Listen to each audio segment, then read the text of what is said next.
আমি একজন এই রাজ্যের সাধারণ ভোটার, সেই হিসেবে আমার চোখে যেটা ঠিক, যেটা ভুল মনে হবে আমি সেটা বলবই।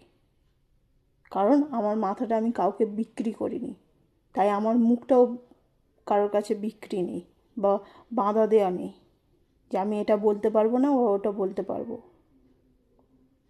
যেটা আমার খারাপ লাগবে, যেটা মনে হবে যে অন্যায় হচ্ছে, সেখানেই আমি কথা বলবো।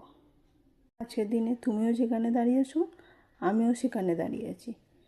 আজ থেকে 10 বছর পরেও তুমি যেখানে দাঁড়িয়ে থাকবে, আমিও সেখানে দাঁড়িয়ে থাকবো। আর তুমি আজকে যাদের জন্য এই নোংরা নোংরা কথাগুলো বলছো, তারা কিন্তু উপর থেকে তাদের পজিশন আরও উপর উঠতে থাকবে, তোমারটা হবে না। তুমি যেখানে দাঁড়িয়ে আছো সেখানে 50 বছর পরেও দাঁড়িয়ে থাকবে, ঠিক আছে? তাই শুধু এই পার্টির জন্য অন্য লোককে গিয়ে নোংরা কথা বলা, এগুলো বন্ধ করো। যারা করো তাদের জন্যই বলছি। কি হলো আজকের দিনে, কি হলো? তোমরা যে এই পার্টির হয়ে লড়লে, সেই পার্টি আসলো, এসে যাদের এগেনস্টে লড়াই করলে, এখন তারা কি করলো?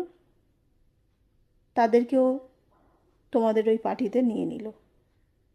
এতদিন যাদের এগেনস্টে তোমাদেরকে কথা বলতে হতো, এখন তাদের হয়ে কথা বলতে হবে।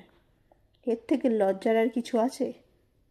তাই যদি সুপুরুষ হও, কাপুরুষ বলেছিলাম, বড্ড গায়ে লেগেছিল।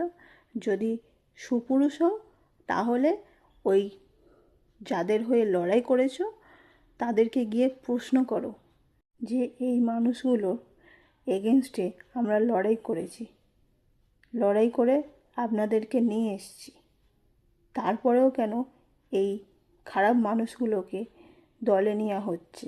শুধু দলে নেওয়া হচ্ছে না, তাদেরকে ভালো পজিশন দেওয়া হচ্ছে।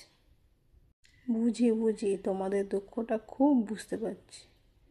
তোমাদের কী যে দুঃখ, এত লড়াই ঝামেলা করে যাদেরকে নিয়ে আসলে, তারা আবার সেই চোরগুলোকে নিয়ে মাথায় বসিয়ে নিল।